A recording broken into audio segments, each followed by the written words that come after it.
barbaade maal raayis barbaade ani micciirra dubbii barbaade je hulaate dhufee dubbii sakarde ha akkasumatti intalaan asin baasette san maaliif asin baasirre yoo dhiirata. Assalaamu alaykum warahmatullahi wabarakatuh daawwattootaa fi hordoftoota duniyaatti warreen taatan jirtu isin jirra jimmaa mubaarak isiniin jecha salaamtaan tiyatoonni irra kaate barartee bikka jirtutti isin haara qabdu duniyaan arraa maal nu qabattee dhufte waan haaree jechuun keessan hin oolamu wanni haareen isinii qabadee dhufe yaani ammallee dhimma micciir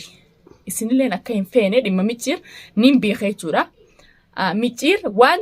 dalageeti as deebi'ee duniyaan ifimna barbaaddee jira. Maleen viidiyoo tiyya tokkoffaarraa kaasanii ilaa ammaa ilaaluu jirtan. Ani dhimmaan isa barbaaduuf hin qaba. Dhimmaan isa barbaaduuf hin qabu. Wasanni waliin nun dhaabbatu karaa takkaan dhufne isan beeku nan beeku maa irratti isa barbaaduu danda'an. Duniyaan na barbaade duniyaan na jalaa hafuu diddee jirti. Ganaa kaameraa duubatti irraa dalagaa. Wayi ati hangam takka dhiira. Obboleessa kiyya hangam takka dhiira za'aati kaameraa duubanna irraa dalaydu san ani nin du'e guyyaa takkitti qabdee guyyaa takkitti na qabde sanuu tamaam sanuun irraanfanne sanuu waan inni irraanfadhee seete sanuu ganaan sirraa kafaluu ta'a waan dalayde si milkaa'uu dhabnaan as deebitee duniyaan inni ifna barbaadde jecha awween akka keetii cufaa qolloffiidhaa kiyya cufaadhaa barate cufaa nama sammuunsaa wayyaanne garteemi nama sammuunsaa ayyaanne barate duniyaa jechuun karaa duniyaan irra deemuudhaafu ganaa waa hedduu si barbaachisa. Mush duniyaadhaa jechuun xarraqiin hanqam xarraq jirtee xarraqiin teessee filmil koyin ittiin na jaane ati duraan duniyaan mooddaa duniyaan if jala gaqqabaadhaami sii miti haaka keetii kana dhibba takka walitti qabiifiti xiqqishoo takka yoo nama jalaa gajjee mush sodaateetiin qabaan ammallee sodaatiyyaaf na dhiiste yoo kana dhiistu taatallee sodaatiyyaaf na dhiiste duniyaa akkam akka taateen agartee jirta. Siimi abbuma fedhee jalaa ugadin jiru nagarre walaa nadhoo ati deddeemtuun zibaalaa hunda dhalaa ati deddeemtuun san garteemi furii takkaa hunaan geessu fedhiin teessii guutamuu diddee wanni ati silaa niyattee fi duniyaadhaan hayaata sii dammareettee kaatisan hayaanni kiyyasiin na dammaraawo baran siif jee biyyaan baane barniin dalagadda jeen biyyaa bee ati ana dalagaa godhatee anaaf biyyaa bee hayaata siitiin dammare jettee dhalaa taaniin mormina gootu hogguta akka narraaf akka dhabnaan yookaan namoota dadhabnaan deebitee dhalaa keessa harka kaayattee abditti dhalaadhaan siirii gooyisaa isa bira galchaa duniyaa harka naqannaa jetteeti. Ani yaaddu kana si duraan ichi yaada. Tamaam abdii yoo fedhe jaalatee yoo fedhe dhalaa jalamaan kun isaafillee lolee hanqamta isaafillee yaa'ii godheetiin jira akkumaan siin jeessan hancufatu fan takka irra deebi'an. Ammallee inni ol deebi'ee micciirii hojjechaa takkanaan jee taanaan karaan isaa karuma kee kana. Obboleessa kiyya jaarsa kiyya xiqqishoo takka irraachiin qabu isaas jechaa takka ol deebi'ee akka guyyaa gaafattiitti saartuu faa hojii ol bee fiidiyoo naa marsanii fiidiyoo mara taanaan tasaa akkasumatti isaaf dhumattee jirti isaafillee walaa abdii walaa saartullee ani hizaaba takkatti hin da'e arra laakiin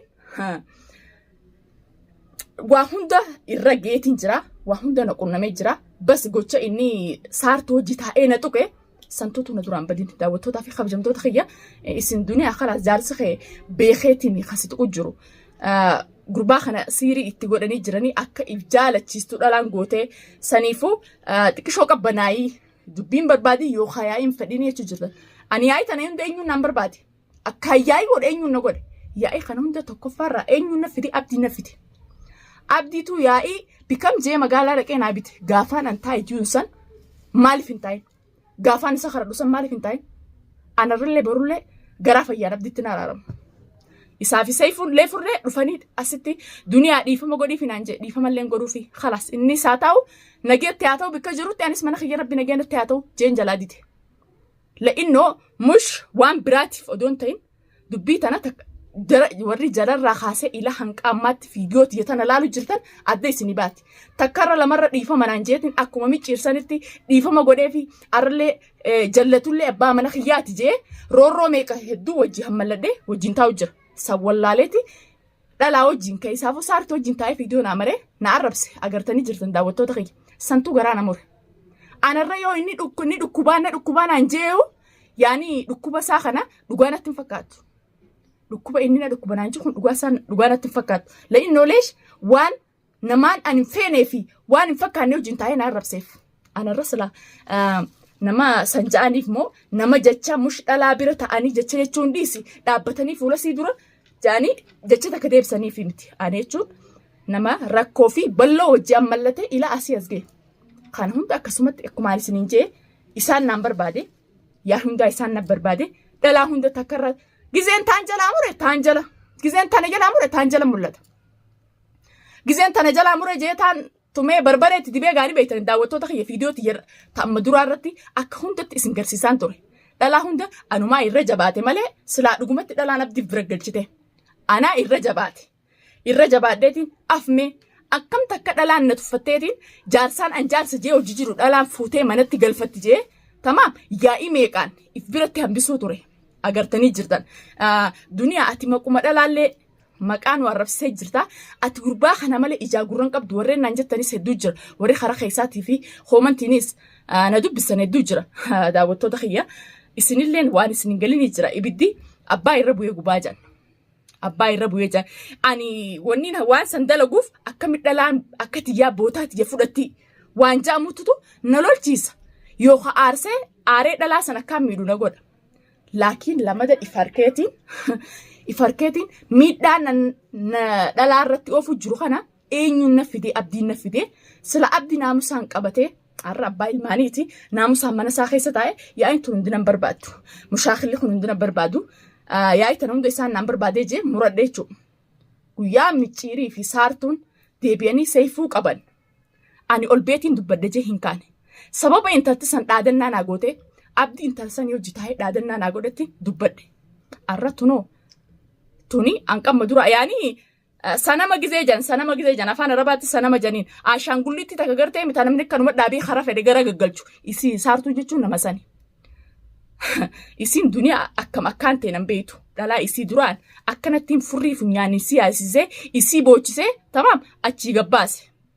haqa malee namatti hin deemu haqa darbartee xarraqin jaa yookaan duniyaan booji'a yookaan duniyaan mooyattee xarraq jettee oowwasii ibiddasii harkattee deemti sodaaf nama jala qabatti ammallee akkasuma micciirilleen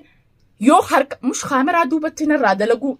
sooshaal miidiyaa kana gubbatti yoo dhiira taatee rijaala taate as beeyti jecha takkanaan jee amma booda jecha takkanaan jee gocha kan itti milkooyin saartuu ani bari duraan addanaan baan saartuu mana hidhaatti hidhee jiru deebi'ee kalee gaafadhe ani abdiin jaalannee micciiriitu dirqiin duniyaa tana yoo akkanatti abdii fuudhee jira abdii na fuudhee jira jiiti abdii harka naqadhu sanbooda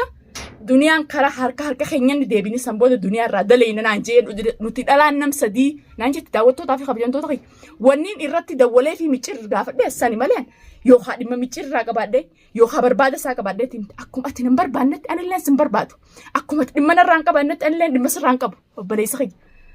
yoo ati na barbaadu maaliif as hin baasin intala san irraan dalageen si garsiisa akkan dhalaataan irraa dalage sanitti ishii godhee isii garsiisa waan isiin itti siirii irra goote abdii tamaam namni jaalalti tun dirqiin taatu yoo inni siin jaaladha jee jaalla ittiin himatin duniyaarraa dalaynaa duniyaadha kanaan miinaa jettanii siirii nama godhuun jechuun kun cufaa qollofii jamaa bar ummata cufaa sammuun isaanii waliin dalayin duniyaa miine odoo jettanii boodarra ifumaaf miidhamtan namni nama miine ji'u namni nama roorrisna ji'u ifumaaf roorrifamee dirratti hafa. Akkasii wanni daawwattoonni jechuun karaa sirrii siin jee dhuguma karaa sirrii siin jee namni gisee karaa sirrii si gorse hoomantiin sawwanni isaan sii barreessaniif yoo ifa gartee karaa irra jirtu kanarraa irraa dhaabbatteef hoomantii san sii barreessan malee mush dhimma si qabaatanii mush si beekanii anallee beekanii miti duniyaa hoomantii isaan akkana barreessu jiraniitu eegeetti godhee duniyaa ol kaasee ani daawwattoonni jechuun. Akkuma isaan na jaalatan ittiin jaalladha daawwattoonni kiyya har'a waan hamtuurraa duniyaa wanni tun sin barbaachisu sirriirra hin jiru taayoo naan jaan an namarraa taa'u ani namu akkanumatti akka keetitti goda hunda lixee tamaam waan hin taane irra dubbii nama kadhatee yaani mudiirummaa takkaa fi dirqiin aangoo guddoo takka dirqiin firra barbaaduu miti an aangoon qabaa ji'eenaa sooshaal miidiyaa kanarratti as ba'ee dubbatu nagartee ani sooshaal miidiyaa kanarratti anaangoon qaba ani duniyaan jeeyna naajuu nagartee ani naman tuqu zahan tuqabe immoo abbaa fedhee hin beeku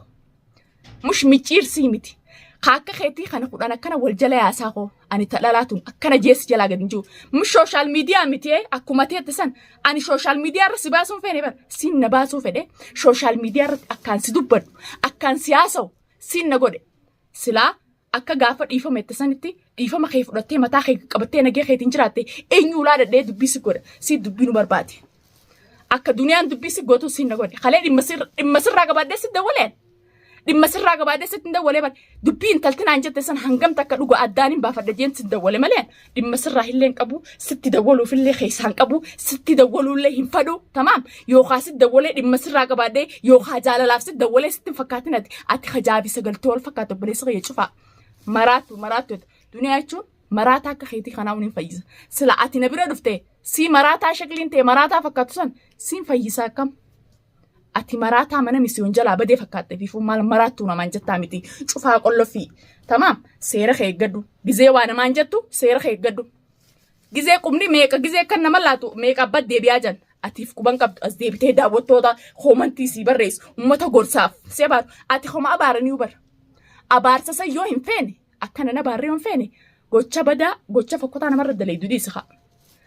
gocha nama miidhu gocha nama sakhoosu khanneessu kana marra daleetu kana maaf ciisa dhabdee keessaafu magaalaa sanaa keessa duniyaaf ciisa dhabdee dhalaa taanii fitaan fiddee duniyaan miidheettee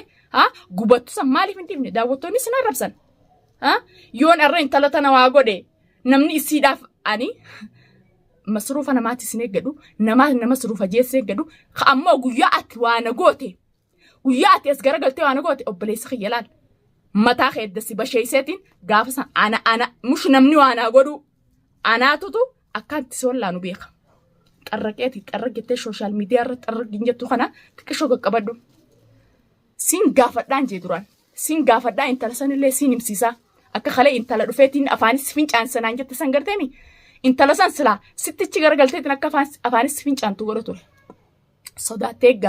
gaariif godhuudhaaf social media irratti duniyaa social media duubatti irraa dalagaa ay miskiina jee nama rifachiistaa akkam dubbisan jechuudhaaf laakiin nama rifachiisa ay miskiina mush ana social media duubatti irraa dalaguu miti tamaam mana kiyya ulaa dadheekoo yoon sodaa micciiriif ulaa banuu dadhabe anummaan tadhalaa ta'ati ilaaltee gartutuun xiqqishoo qaqqabadhu siimii dhala intala afaanittiin si ficceessisan dhalaa fi dhalaa wal fakkaataa bar isiillee qabadhu koo ammaa bikka jirtan. Mush yaa'ii barbaadee odoon ta'in isin na barbaadan taanaan bikka jirtan ulaa teessan akkana daddee nama firraa isin dhorku. Ammu shaakila uummata maraataa dachiin garagalteen akka keessanii kanaa wajjin yaa'ii godhaa yookaan mushaakila godhaa jeetiin isin tuffadhee isin dhiiseera. Tuffiin ani isin tuffadhee sodaa seetan ansii walaa dhalaatti deemtuun hunda isin tuffadheen isin dhiise. Eeywa sodaa jibbansa duniyaatiif hin xarafa magaalaa galee magaalaa keessaa baafadhee. Gaafa sammaa akkana hin gaafa dura na eegaltu san gaafa dura na kaafattee akkasitti yaa'ii na gootu san maaliif si sodaadheettee gaafa dhiifama na gaafatte san maaliif hin hafin siif mijaahuu diddee siif milkaa'uu diddee ganaallee itti milkooytu duniyaan goddaa duniyaan miidha yookaan duniyaan if jala qaqqabii aangooti agarsiifadha aangoote akka keetii kanaami kudhan akka keetii kana yoo fidde aangoote nan garsiistu obboleessa kee aangoote nama nan ta'in deem garsiisi tamaam siimi akka kasirra dhiiraa tokko aangoo nagarsiisee ishiin godhachiisneen waan hin taane irratti haqayoon si dabre eeywa ana akkalata qaba odoo haqana dabartee arku namni guutuun si arku jiru duniyaan if jalaa dadhabee duniyaan na tuffattee si tuffadhee jira namallee akkanuma si tuffadhee jira takkanaatii hordoftootaa fi kabajamtoota kiyya isinittillee dheereesseen jira za'a waa'ee micciir kana dhagee xiqqishuma taana nyaatti maalirraa dhimma naqabee gurbaan kun akka naanne isaa waan juututu xiqqishoo akkana na aarsee na lolchisee jechuudha. Natti naarinaadha yoo inni viidiyoo namaruu baate akkasumatti viidiyoo tiitan hanqadumaan laala an viidiyoo isaaf hin maru maqaa isaallee isan kaasu jechuudha. Hanqaduma viidiyoo tanaa daawwadhaa subscribe share godhuudhaan hin dagatinaa chaayinaala kun chaayinaala keessanii assalaamu alaykum warahmatullahi wabarakatuh.